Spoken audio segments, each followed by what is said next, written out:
I give all praise to Yahweh Bashim, Yahweh Shai Bashim, Kakadash. Double honor to the elders and apostles and the bishops and great millstone that we learn this truth from.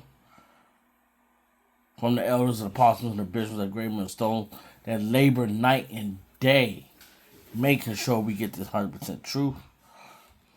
Shalom to the speckled bird, those that may look like these other nations, but they are Israel.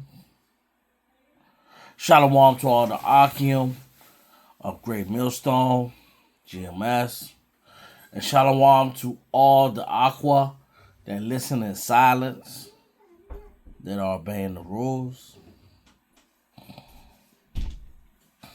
And shalom to all the fellow believers. And shalom to all the hopeful elect, 144,000.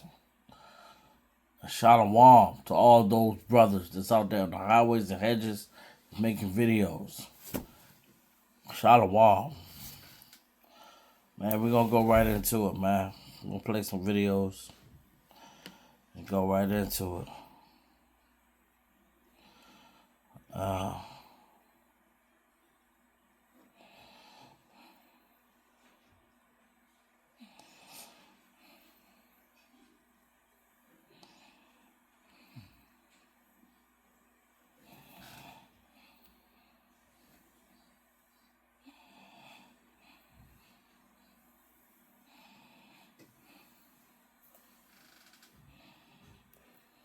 Taught me this truth and rule well.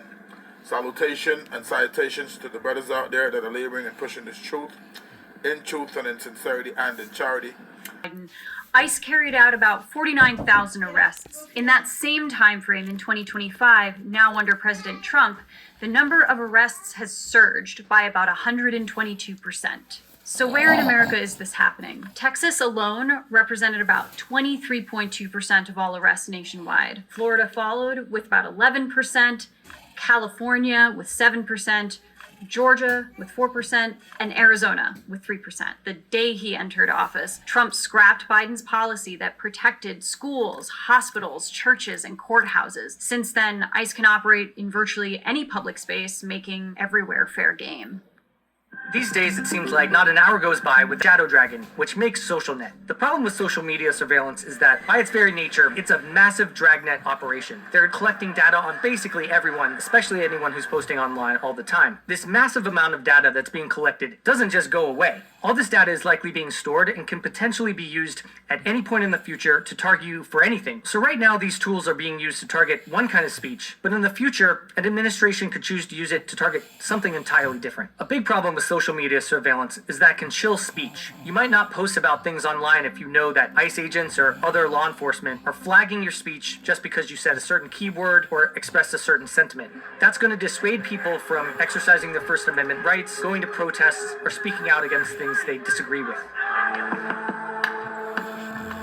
One of the first ways you might think of ICE impacting you is surveillance. Facial recognition is one of the ways we know that ICE is targeting pretty much anybody they come across who they find suspicious. Immigration officials have long used facial recognition at the border, but now agents can use it right on their phones. Using an app called Mobile Fortify, they can just point the camera at you and run your face through a bunch of different databases that does identity verification on the fly. So why is this a problem? Well, first of all, chilling and downright shocking escalation of ICE tactics against the residents of Chicago. In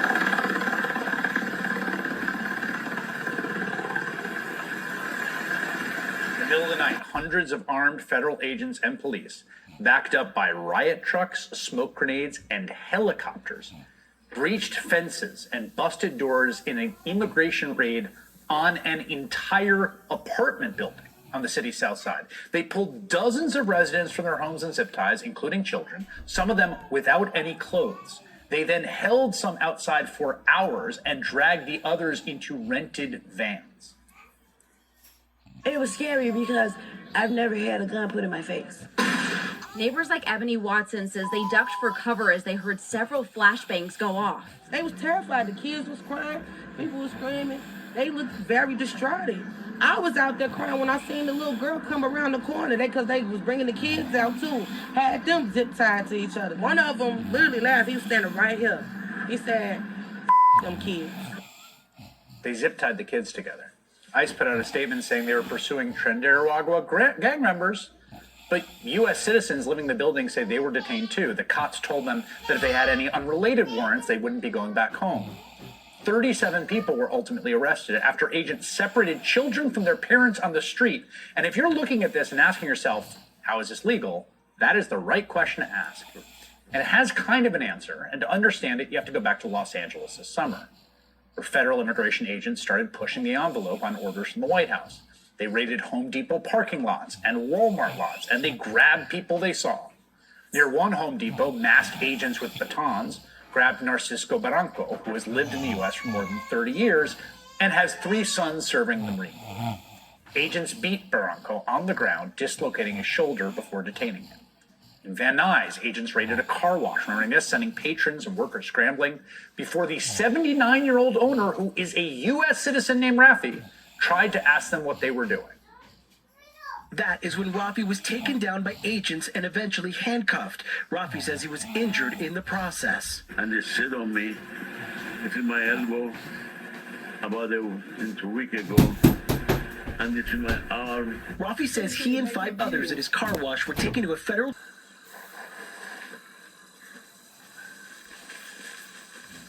Wyatt, there's one hung up in there.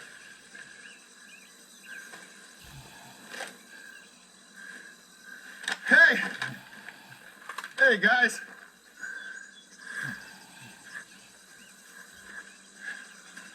What's happening?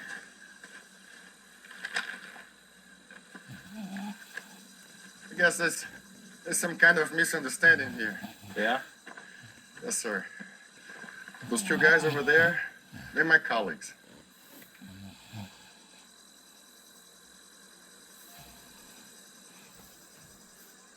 What kind of colleagues? Journalists, sir. We're passing through. Which is it's a real feel-good story. Uh-huh. And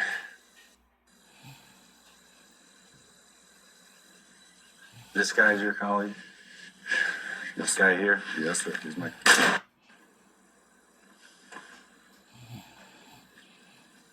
Sir? Just what? Okay. What kind of American are you? Central American? South American?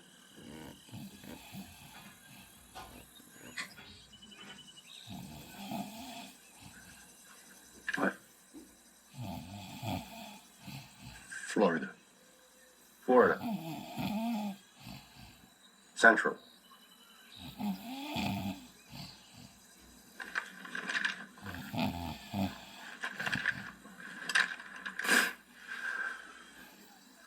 What about you? Where are you from? 3 classes in at University of Phoenix, I was... A woman says she was able to fight off a man who was trying to rape her just weeks after she took a class in self-defense. 36-year-old Kelly Herron says she was out running in Golden Gardens Park in Washington State when she stopped to use a restroom. She says that's where a masked man attacked her, throwing her to the ground and trying to take her pants off. And she says that's when she went into attack mode, hitting him in the face with the hard part of her hand, clawing at him, and screaming at the top of her lungs.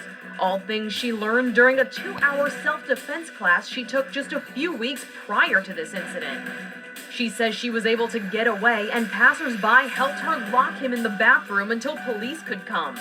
They arrested Gary Steiner, a registered sex offender. He's been charged with attempted second-degree rape and second-degree assault with sexual motivation.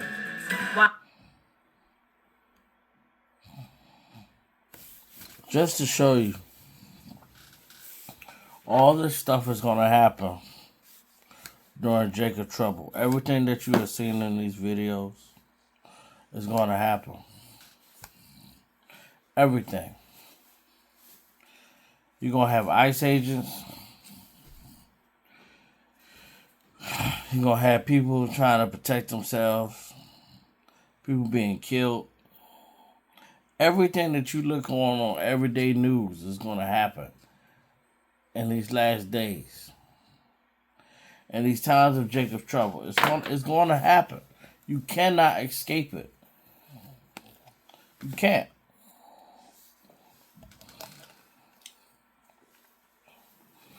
You cannot escape this.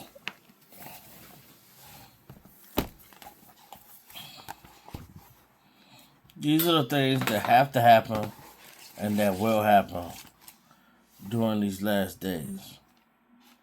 I mean, look at everything that's happened. EBT's being cut. Jacob's Trouble's happening. We are being peaceable with all men. But it's soon going to come a time that we can't be peaceable with men. Even us. God's children. People are being assassinated. I mean, stuff is really getting so much out of hand. It's ridiculous. I mean, the school year started off with school shootings. I mean, church fires. If you cannot see that you need to find Yahweh Bashem, Yahweh Shai, you're truly blind, man. I mean, I really want to drop a scripture on this one, but sometimes you just need to speak and just tell her how it is. I mean, we got Proverbs 12:11, a penny for bread. There's going to be lack of bread. We got Matthew 24:6-13, rumors of war. We got Malachi 4:1-3, judgment of the wicked. I'm just going through my book of all the craziness that's going on. We got Eve just acting however how she want to act. You know, this stuff is getting really out of hand. We had mothers with 3 kids. She tried to kill in the pool. People that was believing in the rapture to come that never came. These are all the things that's going down in Jacob's Trouble. In the beginning of Jacob's Trouble. These are all the things. And when you think about Jeremiah 51 verse 9, you know, Babylon could have been healed, but they can't be healed. Why? Because they would just want to keep doing wicked. I mean, it's no work in Egypt. I mean, as I'm just going down through these notes of key scriptures that just brings it out. And, you know, we must find a hiding place, as Matthew 24:7. We got to find a real hiding place. You cannot save this system. It's just like the song, don't save her. She don't want to be saved. Don't save her. She don't want to be saved. Don't save her. You cannot save Babylon, man. She don't want to be saved. She does not want to be saved. And since she does not want to be saved, you gotta let her go. And then here come these holidays. They wanna do these holidays, and you know Halloween's gonna be nothing but evilness, because it's been evilness every year. I was born 1981. It's been evilness every year of Halloween. I hate Halloween. Cannot stand it. Nothing but evilness.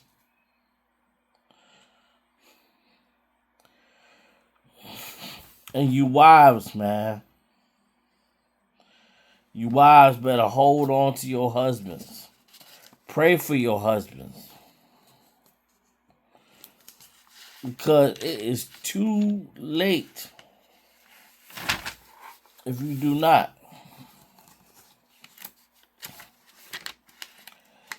I mean, this place is done, man. Only the hopeful elect is going to be saved, and I'm hoping that I'm of that hopeful elect. With that being said, Shalom, man. Shalom. Y'all better get with it or get lost, man. All praises to Yahweh, Ba'Shem, Yahweh Shai, Ba'Shem, Rakakadash. Double honors to the elders and apostles that grave in the stone, that teaches this truth, that labor night and day, that rule well, that make sure we are spiritually fed to the fullest. We thank our elders, our apostles, our bishops. We thank them all for this 100% truth. And all the brethren that's going out on the highways and hedges, making videos, making sure that we get this truth. With that being said, peace and blessings to the hopeful elect, the 144,000. Shalom.